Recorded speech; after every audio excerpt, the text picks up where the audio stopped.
May, are you there? Hi. Yes. Can everyone hear me? My internet is giving me problems. We can hear you. Okay.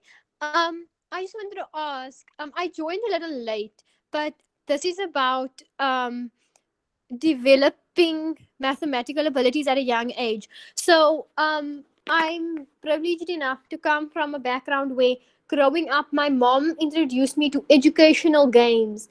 And like before I went to school, I knew about counting and addition and subtraction, and it made it easier for me to grasp these concepts.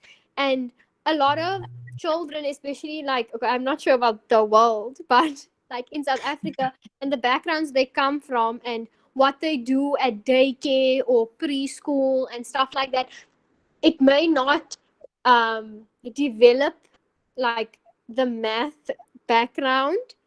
And I just want to know, in terms of that, what do you think we can do to combat that and like help children from a young age to engage with mathematics?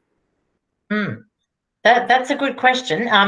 Part of the inequality situation in Australia, and it's probably the same elsewhere as well, is that there's actually lower attendance of children at preschool and daycare in rural areas compared to urban areas.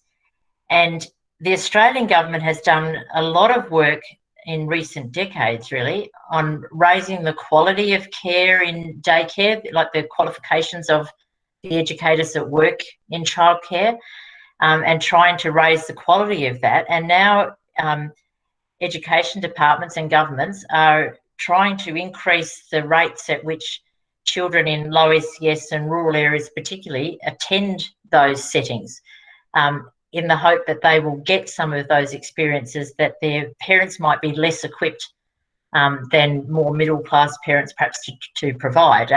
Not, which is a huge generalisation, because a lot of poorer parents do a fantastic job providing these experiences as well. But you know, it does rely on a certain level of education among the parents and resources, time and emotional energy and all kinds of things to be able to do that. So trying to make really high quality childcare and preschool education available really broadly in society is certainly one way that Australia is trying to tackle that sort of issue.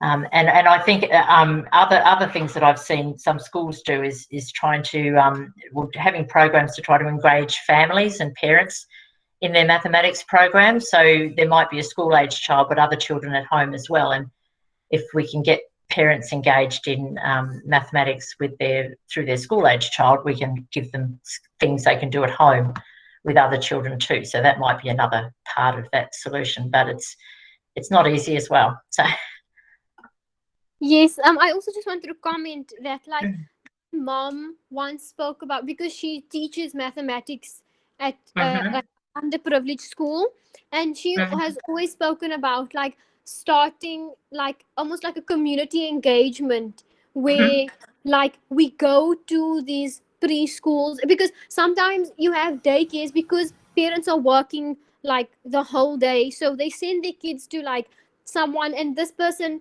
doesn't really have qualifications, they just know how to work with children, so they just look after the kids for the day and just like engage with them and be like, this is the educational things you can do with children, you know, just to help them. And I think South Africa could benefit from that, because we are still a developing country, you know, and we don't have, I don't know, our government in terms of like giving education and stuff like that is a bit trippy, but yeah. That sounds good. Yeah. Thank you for your question, Sumaya.